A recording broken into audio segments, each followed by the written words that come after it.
I'm working late tonight, which means that by the time I edit and upload this, it's not going to be Monday anymore. Oh well. Hey guys, Maya here. So I was struggling to put my thoughts together for this video, and it all came down to one word. Motivation. Ah yes, motivation. That one thing we seem to lack right up until a paper or a presentation is due. Then, when you finally have it, you're wondering where it's been for the last 2 weeks as you're racing against the clock to finish the project. I'm talking about motivation because it's something I've been lacking this month in regards to NaNoWriMo. NaNoWriMo? For those of you who don't know, NaNoWriMo is National Novel Writing Month.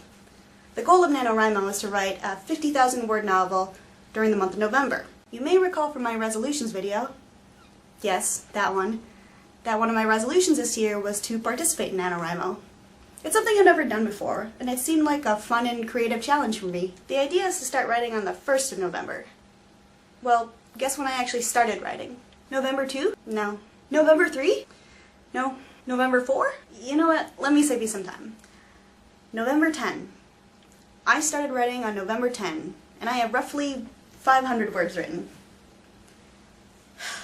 It's easy to make excuses for why you haven't started something. I was hanging out with my friends last weekend. The election was going on. I was too tired after work. But look, Dexter's on TV. I don't know about you guys, but I find myself making excuses from time to time because I'm afraid to start something only to find that I failed at it. By not starting something, I can't say that I failed at it, right?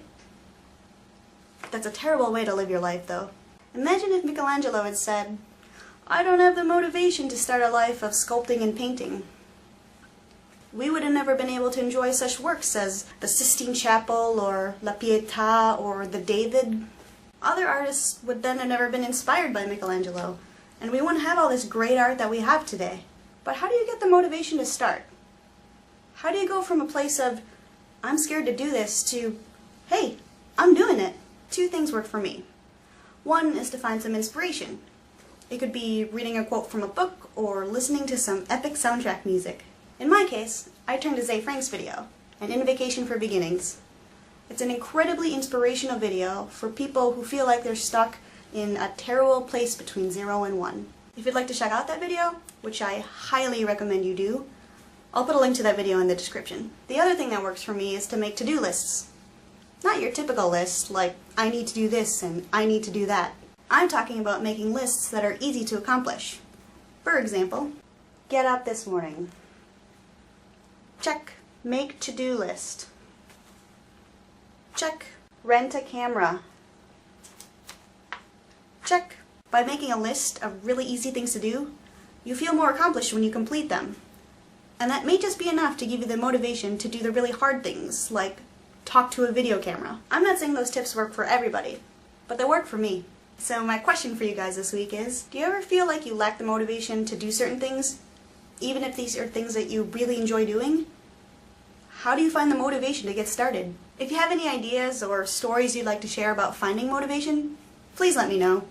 I'd like to know what's useful for you guys. Now before I leave, I should note that after taking a short break, I am bringing back recommended YouTuber time. Why bother, Maya? Do people even stick around for that? There might be people out there who are interested in who I'm highlighting. I like sharing YouTubers who I think are good examples of content creators. People who care about the craft of video making and not so much the numbers or the money that come with it. Fine, just get on with it. We still have to edit the video. Alright. Today's recommended YouTuber is italktosnakes, known in real life as Kristina Horner. Kristina is a Seattle-based vlogger and a recent college grad. She makes videos to share various aspects of her life, including her trips to nerdy conventions, her thoughts on books and movies, and even her attempts at NaNoWriMo. What I like best about Kristina is how real she comes across in her videos. While other vloggers can appear as if they're going off a script as they try to perform for you, Kristina just makes videos as if she's having a conversation with you. She's also not afraid to show off her nerdy side, which is really nice to see when other online personalities get caught up in trying to portray a cool, idealized version of themselves. If you'd like to check out some of Kristina's videos, you can click on this screen to go to her channel. I'll also put a link to her channel in the video description below. Thanks so much for watching. I'll see you next week. St. Elmo's Vloggers, stay tuned for After the End Screen.